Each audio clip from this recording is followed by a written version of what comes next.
Senhor meu Deus, Ele é maravilhoso. Os grandes feitos vejo na tua mão, estrelas, mundos e trovões rolando, a proclamar teu nome na amplidão. Então minha alma canta-te, Senhor, grandioso és tu, grandioso és tu. Então minha alma canta-te, Senhor, grandioso és tu, grandioso és tu.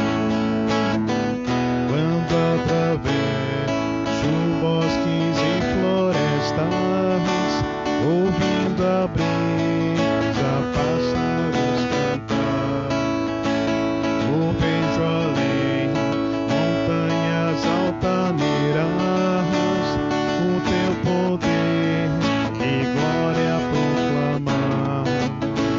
Então minha alma canta-te, Senhor, grandioso és tu, grandioso és tu.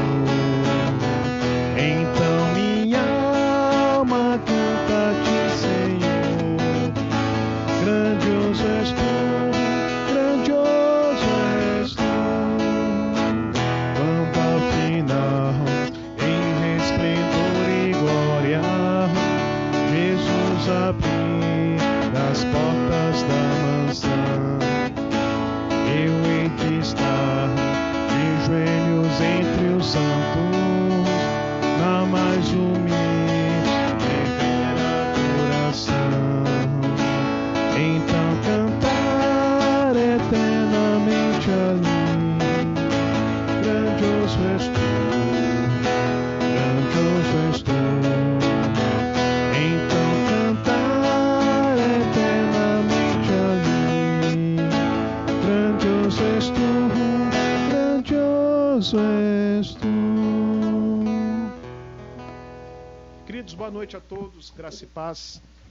Mais uma vez nós estamos aqui para realizarmos a live da 8ª Igreja Presbiteriana de Juiz de Fora. É um prazer ter a sua presença aqui conosco mais uma vez. Obrigado pela sua gentileza em participar deste momento de adoração, louvor ao Senhor.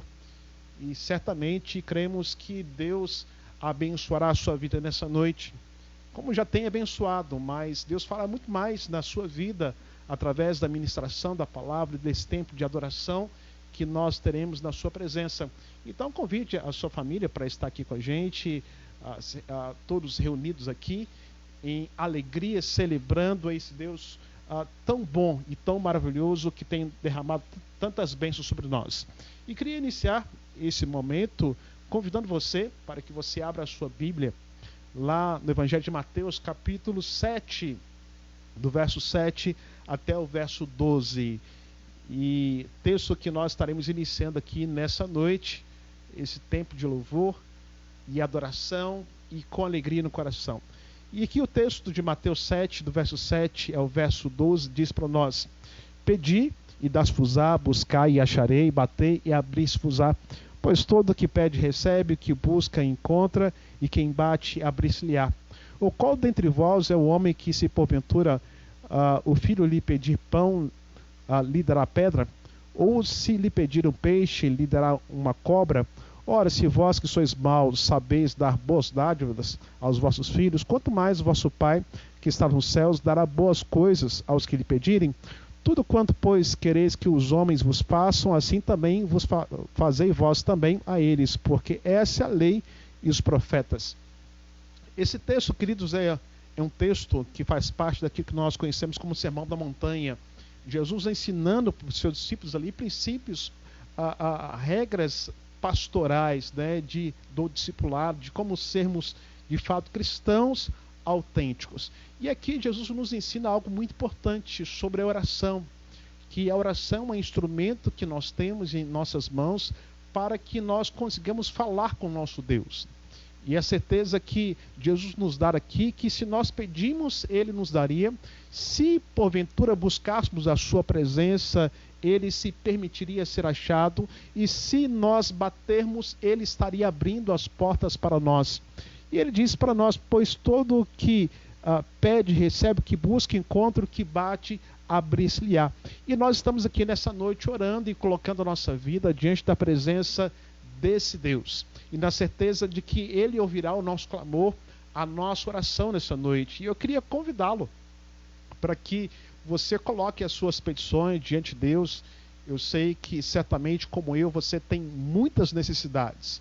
Colocar a sua família diante da presença do Senhor, colocar a sua igreja diante da presença de Deus, orar pelo seu trabalho, pela sua vida acadêmica, pelo seu casamento, orar pelos os seus filhos, orar pelo nosso país que enfrenta essa crise econômica, política, na saúde, e cremos que Deus pode mudar a nossa realidade.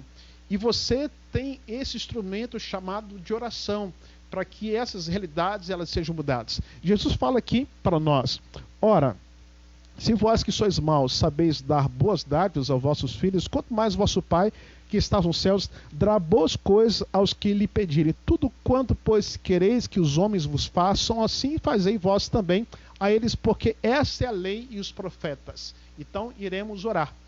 E na certeza que nós, que somos seres humanos, sabemos dar boas dádivas aos nossos filhos, cremos que esse Deus que nós clamamos fará muito mais também em nossa vida. Então iremos iniciar esse momento orando. Se você tem motivos, razões para que estejamos intercedendo, eu quero convidá-lo para que você faça isso. Você ore ao Senhor clamando para que Deus faça um milagre na sua vida nessa noite, e na certeza de que grandes coisas acontecerão aqui nessa noite. Deus falando ao seu coração, Deus ministrando a sua vida, Deus abençoando você, abençoando a sua igreja. Então vamos orar, queridos, neste momento inicial, colocando a nossa vida, mas compartilhe também essa página do Facebook, na sua página do Facebook, para que outras pessoas também tenham acesso a essa mensagem, a este momento de adoração e de louvor ao nosso Deus. Vamos orar então neste momento. Deus, obrigado porque nós podemos estar aqui nessa noite e podemos falar com o Senhor, abrir o nosso coração. Como nós lemos aqui: pedi e dar-se-vos-á, buscar e acharei, bater e abrir-se-vos-á. Queremos, ó Pai, colocar a nossa família diante do Senhor, colocar a nossa 8ª igreja diante da Tua presença, colocar a nossa nação brasileira diante da Tua presença. Esse momento de tantos sofrimentos, de tantas notícias ruins, que nós possamos aprender a descansar no Senhor e saber que Tu és soberano, o Senhor está no controle de todas as coisas. Como nós cantamos aqui, a nossa alma canta por Ti, Senhor. Grandioso és Tu, Pai. Não existe nenhum outro Deus pelo qual nós devemos adorar, nos curvar e nos prostrar. O Pai, mude a nossa realidade, abençoe esse culto que nós estamos prestando a Ti, que tudo que nós fizermos aqui nessa noite seja para a honra e glória do Teu glorioso nome, ó Pai. Usa a minha vida como instrumento nas Tuas mãos, ó Pai, para abençoar as pessoas que estarão aqui participando dessa live, famílias inteiras, homens, mulheres, jovens, adolescentes, crianças, que necessitam da Tua graça e da Tua imensa misericórdia, ó Pai. Nós também pedimos perdão pelos nossos pecados, se temos falhado em alguma área da nossa vida, pecamos por omissão, por ação, pensamentos. Que Teu sangue nos purifica, Pai, e nos permita entrar com ousadia, com intrepidez no Santo dos Santos nessa noite. Ó Pai, obrigado por tudo, nós oramos em nome de Jesus. Amém. Queridos, rendei graças ao Senhor, porque Ele é bom e porque a sua misericórdia dura para sempre. Quero convidá-lo a adorar ao Senhor nessa noite com alegria. Essa canção que nós iremos cantar neste momento é uma história, uma parábola contada pelo Senhor Jesus, em que Ele busca aqueles que são seus. A história das 100 ovelhas, e uma delas se perde, e o pastor vai atrás procurando até encontrá-la e celebrar o encontro com a sua ovelha perdida. Então eu quero convidá-lo para que você celebre o Senhor também com essa canção nessa noite.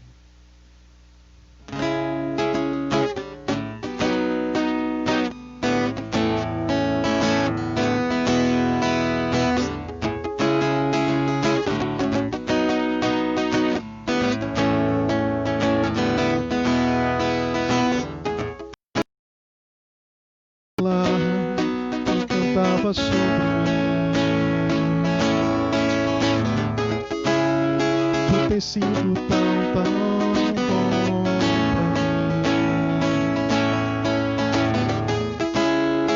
Antes de eu respirar, sopraste tua vida.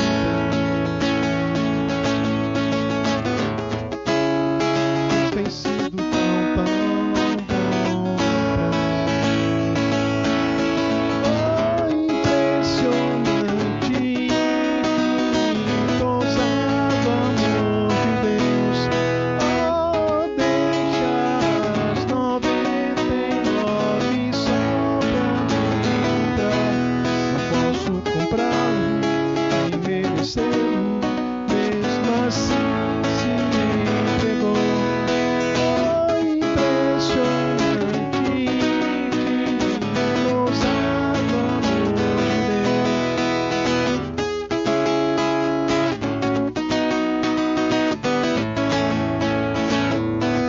Essa canção é a minha história, é a sua história. O Senhor enviou o seu Filho Jesus para nos encontrar. Antes de eu falar, que cantava sobre mim. Tu tens sido tão, tão bom pra mim. Antes de eu respirar, tu cantava sobre mim. Tu tens sido tão, tão bom pra mim. Oh, impressionante, infinito, ousado amor de Deus. Oh, deixa as 99 só pra me encontrar. Não posso comprá-lo nem merecê-lo, mesmo assim se entregou. Oh, impressionante, infinito, ousado amor de Deus. Inimigo fui, mas seu amor voltou por mim. Tu tens sido tão, tão bom pra mim. Não tinha valor, mas tu pagou por mim. Tu tens sido tão, tão bom pra mim. Oh, impressionante, infinito, ousado amor de Deus. Oh, deixa as 99 só pra me encontrar.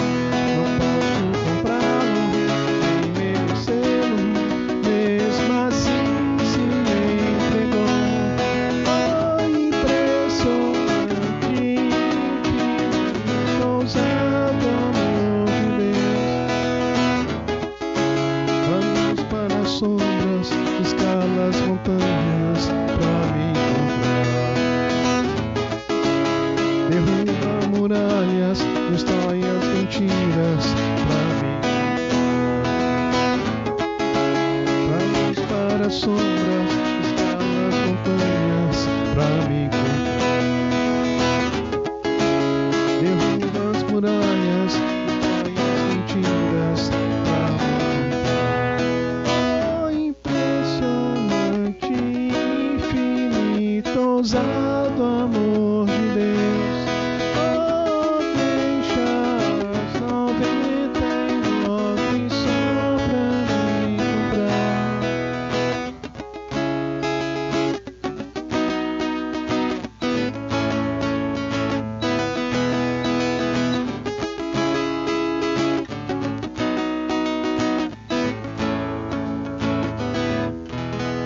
Amém. Louvado seja o nome do nosso Deus nessa noite. Maranata, parabéns, Senhor Jesus.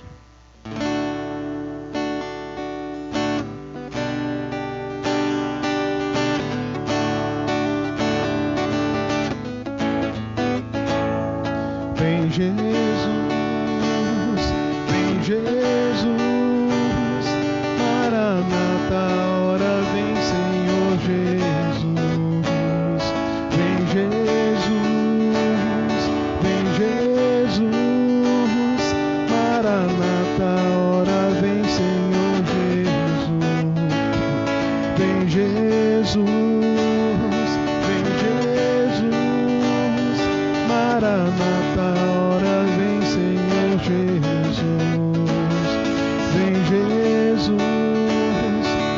Jesus, Maranata, ora vem, Senhor Jesus.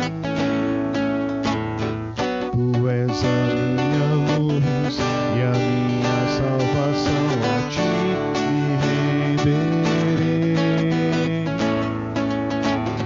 Se ao teu lado estou, seguro em tuas mãos, eu nada temerei.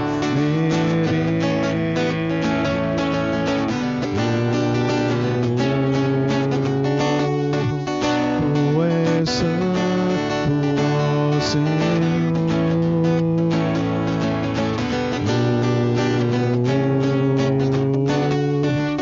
Tu és digno de louvor.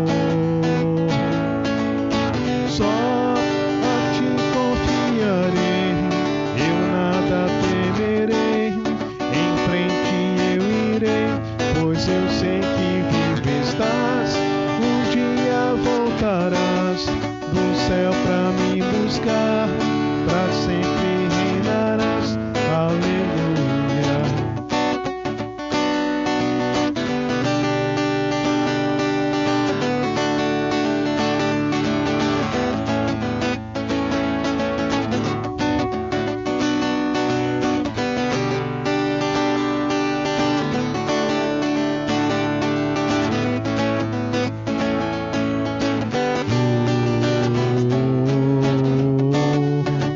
Tu és santo, ó Senhor.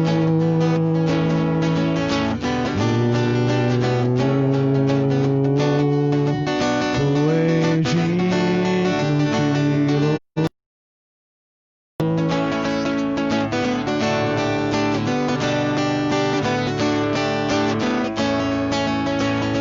Vem Jesus,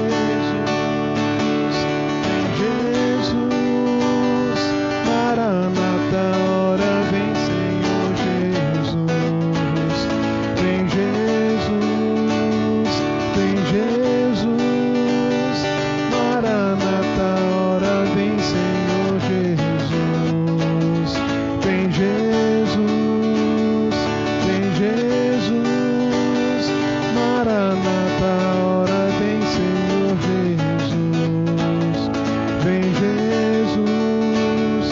Vem Jesus, Maranata, ora vem, Senhor Jesus.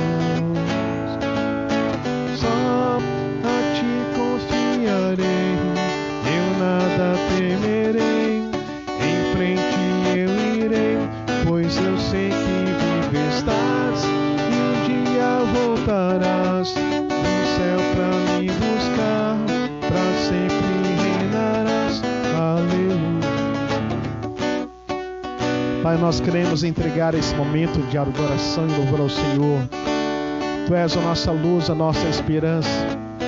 Pai, almejamos o dia da volta do Senhor Jesus. Voltará com poder, com glória, para voltar, para resgatar a tua igreja, Pai. E nós declaramos Maranata, ora vem, Senhor Jesus. Aguardamos de forma ansiosa este momento da consumação dos séculos, no dia que nos encontraremos para toda a eternidade, ó Pai. Obrigado por este momento, Deus, que nós podemos celebrar o Senhor com alegria. Oramos em nome do seu Filho amado Jesus. Amém. Amém.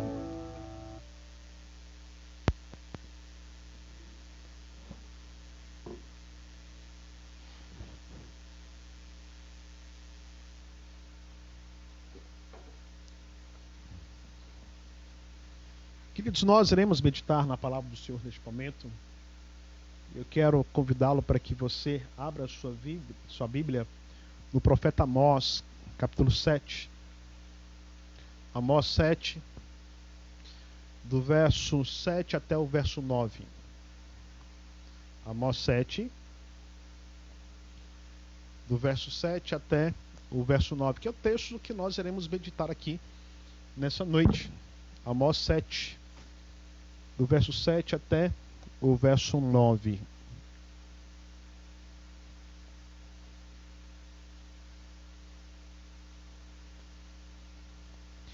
E a palavra de Deus nos diz o seguinte, então, profeta Amós, capítulo 7, do verso 7 até o verso 9.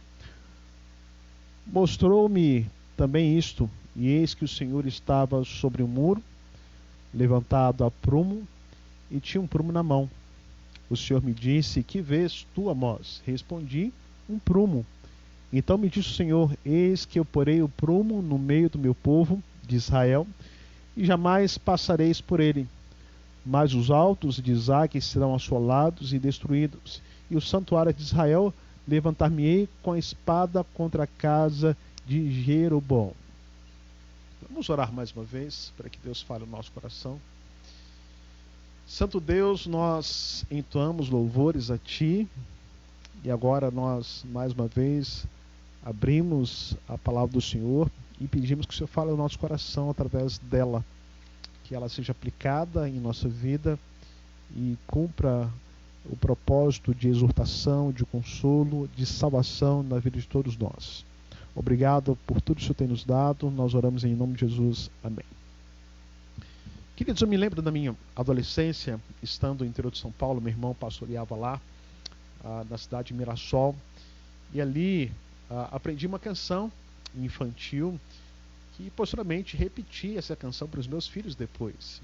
E ela dizia o seguinte: havia um menino torto que morava numa casinha torta, seu caminho era todo torto, sua vida era toda torta. Um dia a Bíblia ele encontrou e tudo que era torto Jesus endireitou.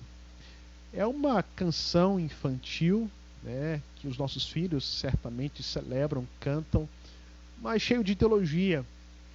E nós entendemos que somente a palavra de Deus tem o poder de mudar a nossa vida. A gente pensar a nossa história, o que nós éramos, o que nos tornamos, né, aqueles que tiveram uma experiência com Cristo, certamente foi através do conhecimento do Evangelho, a palavra pregada. E a palavra, quando ela é posta diante de nós, nós somos desafiados a uma transformação, uma mudança radical de vida. Você certamente conhece o processo lá da largata, né? E ela passa por um processo, um casulo de transformação, e ela se torna uma linda borboleta. E é um processo irreversível. Ela não pode voltar novamente a ser uma largata. Mas assim também a nossa vida hoje, a partir do encontro que temos com Cristo, a nossa vida ela é transformada.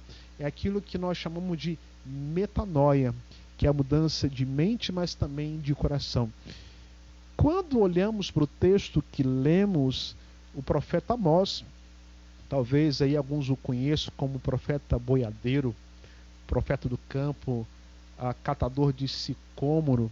E este profeta, ele tem uma grande responsabilidade de anunciar a palavra de Deus, as profecias contra o povo, em que um momento histórico em que o comportamento de Israel, mas também de Judá, haviam se corrompido. E era necessário Deus levantar profetas, homens de Deus, trazendo uma mensagem de arrependimento, para que o povo pudesse então se quebrantar. E diante da palavra posta, haver uma transformação genuína em seus corações. Você sabe o que é um prumo, né? Certamente você já viu algum construtor, algum pedreiro usar esse instrumento, que é uma linha com peso na extremidade, pode ser um metal ou pedra, e é uma ferramenta indispensável ao pedreiro, ou seja, aqueles que trabalham na construção, que serve para verificar a verticalidade, né, de uma parede. Já viram algumas paredes que, certamente, algumas construções aí, que aparece que a parede ela tem uma barriga, uma tortuosidade, e o prumo é usado exatamente para evitar esse tipo de coisa, ou seja, você fazer uma construção e essa construção posteriormente ela está construída de forma errada. E nesse texto Amós ele usa esse instrumento a respeito da correção da construção civil para dizer que esse prumo seria colocado diante do povo de Deus para verificar os erros cometidos por Israel, mas também por Judá. Mas antes vamos conhecer um pouco mais do personagem que nós estamos lendo aqui nessa narrativa. O nome de Amós significa aquele que carrega fardos ou carregador de fardos. O livro ele contém muitos fardos de julgamento ou calamidades que o profeta transmite a Israel. Amós não é procedente de classe rica, né? Ele não está entre os poderosos do seu tempo, mas ele está entre o povo mais simples. Diferente de Isaías, que está profetizando na corte. E este profeta está trazendo a sua mensagem dentre o povo de baixa escala social. E esse profeta, esse homem que era pastor de ovelhas, agricultor, alguns vão dizer que ele era bronzeado, de caráter robusto, tentando imaginar como seria então o profeta Amós. E ele tinha um profundo conhecimento da realidade ao seu redor. Existe um teólogo chamado George Robson, comentando sobre a pessoa de Amós, diz que ele era severo, destemido, um homem granítico, que tinha mente ágil e imaginação viva. E falando sobre o seu estilo, um outro comentarista diz que Amós é o mais elevado estilo e a mais pura verdade do Velho Testamento. Em sua época, Amós ele profetiza no período mais próximo dos reinos lá, tanto do norte e reino do sul, lembrando que os reinos estavam divididos. Isso aconteceu lá por conta de Jeroboão, as 10 tribos e 12 tribos, Israel, o povo ali do sul, mas também do norte, Jerusalém e Samaria. Em Judá, o rei Uzias, ele fazia um longo governo de 52 anos, ou seja, de aproximadamente 790 até 740 a.C. E o rei do norte, temos ali Jeroboão II, por 41 anos, e fazia o mais extenso e bem-sucedido governo de Israel. E é nesse contexto, então, que nós encontramos o profeta Amós, né? Entre Judá, com o rei Uzias, e também entre Jeroboão. E o contexto político ali do reino dividido, as 10 tribos que foram formados no reino de Israel, afastaram-se de forma contínua da presença de Deus. E durante algum tempo, o reino do sul, que é representado por Judá, havia permanecido fiel, mas ele também se corrompeu. Então, a mensagem trazida por Amós nesse contexto é para esses dois reinos que haviam se corrompido diante do pecado, afastado da presença de Deus, e o profeta tem a responsabilidade de trazer uma mensagem de arrependimento, dizendo ao povo: arrependam-se, voltem-se para o Senhor. E agora, para que serve esse prumo, então, trazido por Amós? O que essa metáfora quer dizer, então, a respeito de Israel, de Judá, mas também para a nossa vida hoje? O prumo nós sabemos que é um referencial, né? É um referencial que é um instrumento usado na construção civil para ver se aquela construção, ou seja, aquela parede, se ela está sendo construída de forma correta ou não. E nesse contexto, se ela é um referencial, nós compreendemos que o referencial que temos para a nossa vida é a palavra de Deus. Se você quer entender se a sua vida está correta ou não, se você está dentro dos parâmetros bíblicos daquilo que Deus irá se agradar de você, basta você olhar para as Escrituras. Olhar para a Bíblia é como olhar para um espelho. Ela mostra as nossas feiuras, mostra quem nós somos realmente. E nesse contexto, Amós está dizendo para o povo e mostrando a eles quem eles eram realmente, os pecados cometidos, o afastamento da presença de Deus e as consequências do pecado, o cativeiro babilônico. Então, quando nós olhamos para esse texto, queridos, nós temos que pensar na nossa vida. Paulo diz que as Sagradas Escrituras, ela é instrumento útil para correção, para exortação. E quando lemos a Bíblia e quando ouvimos a mensagem de Deus, nós somos desafiados a uma mudança radical de comportamento. Muitas vezes nós estamos atolados em pecados. E quando a palavra de Deus nos confronta, é necessário que haja uma mudança radical em nossa vida. E o profeta Amós está usando essa metáfora para dizer ao povo: vocês estão todos errados. Nós estamos todos errados e nós precisamos mudar o nosso comportamento diante da presença de Deus. O prumo está sendo colocado e o prumo está mostrando as nossas imperfeições. E sabemos aqui, queridos, que a palavra de Deus tem esse poder de mostrar quem nós somos. A Bíblia é um instrumento que nós conhecemos o Deus que se revela através dela, conhecemos o plano redentivo, compreendemos o porquê desse plano ter sido executado por causa do pecado lá dos nossos pais no jardim do Éden, e para consertar toda os atos cometidos pelos nossos representantes legais, foi necessário Deus enviar o seu Filho Jesus para morrer numa cruz pelos nossos pecados, e assim então, através da obra de Cristo, a nossa vida ser consertada. E nós só conheceremos a Cristo através das Sagradas Escrituras, quando ela se revela a nós através do Evangelho. E que nessa noite, querido, eu não conheço a sua vida, não sei o que você passa, os pecados que você tem cativado na sua história, mas eu compreendo que o prumo tem sido colocado diante de nós, a palavra de Deus tem sido exposta, e nós precisamos compreender que precisamos de um conserto com Deus. Quantas imperfeições que nós podemos encontrar em nossa vida, em pensamentos, ações e omissões, quantos pecados, quanto que a Bíblia revela para nós. Basta você ler ali o livro de Colossenses, né? E você verá ali que Paulo fala sobre duas realidades, a velha natureza e a nova. Ele está dizendo que quando nós somos confrontados e estamos ligados a Cristo, nós precisamos despojar-nos da nossa velha natureza e nos revestirmos do novo homem. Ele está falando sobre mudança de vida. Ele está dizendo sobre nós deixarmos aquela vestimenta maltrapilha e nós nos revestimos com vestiduras brancas lavadas pelo sangue do Senhor Jesus. O prumo tem sido colocado diante de nós. E nós não podemos continuar como nós estamos. Precisamos de uma mudança radical em nossa vida, no nosso comportamento, nos voltarmos para o nosso Deus. O prumo, ele corrige as imperfeições, além de ser um referencial para a construção civil.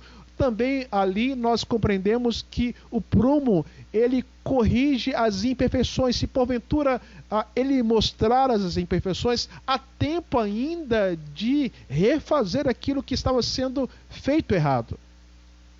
A parede estando levantada, colocando o prumo, e ali se percebe essas imperfeições, derrubamos a parede, construímos novamente, gastamos muito com reboco para consertar.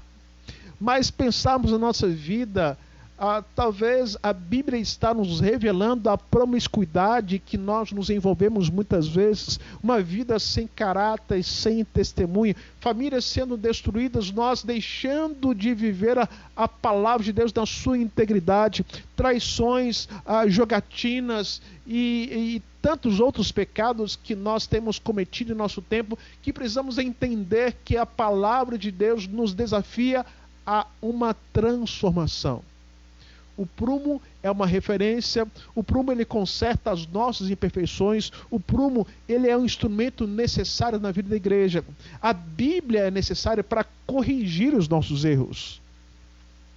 Você contrataria um pedreiro que construa uma parede sem prumo?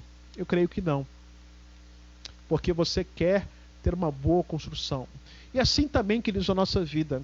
Se nós queremos ter uma vida de fato que possa refletir a vontade de Deus, que é boa, perfeita e agradável, nós precisamos compreender que precisamos nos voltar para o Senhor. Precisamos colocar a palavra de Deus diante de nós todos os dias, lendo, estudando, nos aprimorando, para que essa palavra nos desafie a compreender a realidade que nós estamos vivendo.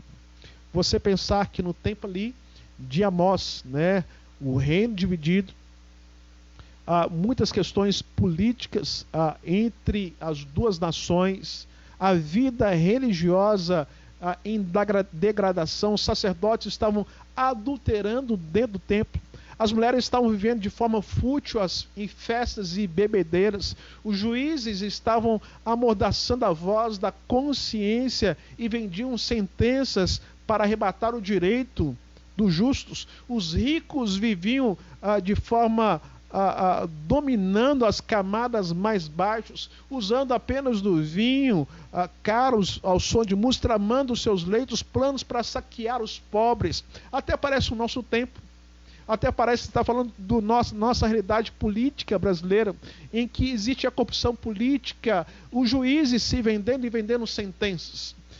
E a situação espiritual de Israel e Judá é reflexo do comportamento. Quando a igreja deixou de cumprir o seu papel, a sociedade havia se corrompido.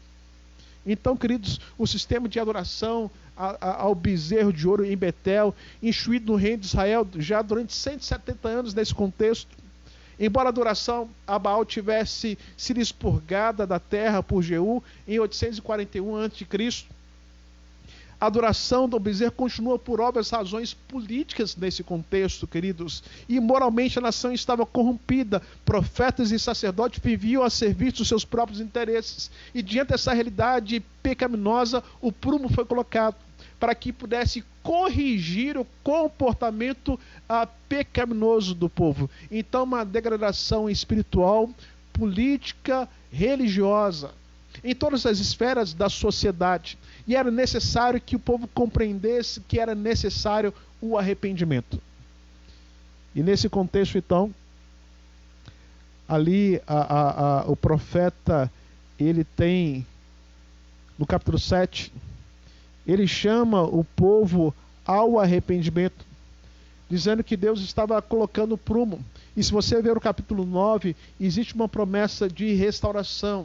Diz assim o capítulo 9, verso 11: Naquele dia levantarei o tabernáculo caído de Davi, repararei as suas brechas e levantando as suas ruínas, restaurá-lo-eis como foram nos dias da antiguidade, para que possuam o restante Edom e todas as nações que são chamadas pelo meu nome, diz o Senhor que faz essas coisas. Eis que vem dias, diz o Senhor, em que se lavra, segue logo o que o ceifa, e o que pisa as uvas, o que lança a semente. Os montes destilarão mosto, e todos os outeiros se derreterão. Mudarei a sorte do meu povo de Israel. Reedificarão as cidades assoladas, e nelas habitarão, plantarão vinhas, e beberão o seu vinho. Farão pomares e lhes comerão o fruto, plantá-lo-eis na sua terra, e dessa terra que lhes dei já não serão arrancados, diz o Senhor Deus. Essa é a promessa que Deus tem para o seu povo. Quando existe um arrependimento sincero, quando nós buscamos a sua presença, entendemos que os pecados precisam ser abandonados. Queridos, que nessa noite possamos compreender essa verdade máxima. O prumo está sendo colocado diante de nós. A palavra de Deus exposta, e a palavra de Deus exposta, ela é um referencial, ela mostra as nossas imperfeições e a nossa necessidade de nós buscarmos a Deus. Romanos 3 fala que não existe um justo sequer, não há quem faça o bem, não há quem busque a Deus. Todos se extraviaram. Nós precisamos da graça, precisamos da obra vicária de Cristo em nossa vida para que o nosso coração seja transformado e que essa mensagem, querido, ela possa produzir na sua vida transformação e na certeza que você experimentará dos deleites que Deus tem para a nossa vida mediante um arrependimento sincero. O prumo está sendo colocado, a palavra de Deus sendo exposta, e ela mostra as nossas imperfeições, mostra quem nós somos, revela o nosso caráter, a nossa espiritualidade em queda, a nossa ética que tem sido vendida. Queridos, nós precisamos nos arrepender. Lembrando lá de 2 Crônicas 7,14, meu povo que se chama pelo meu nome, se humilhar, orar e me buscar e se converter dos seus maus caminhos, eu virei dos céus, perdoarei os seus pecados e sararei a sua terra. Que Deus tenha misericórdia de nós. Oremos mais uma vez. Deus, obrigado por essa noite, este momento que nós estamos aqui diante da tua presença e podemos falar com o Senhor.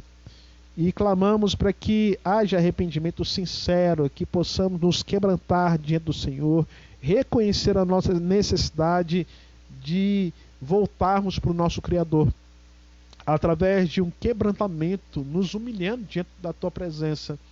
E na certeza que o Senhor fará grandes coisas em nossa vida. O Senhor tem promessas de deleite, de restauração, mas muitas vezes nós não temos experimentado essa realidade por causa dos nossos pecados.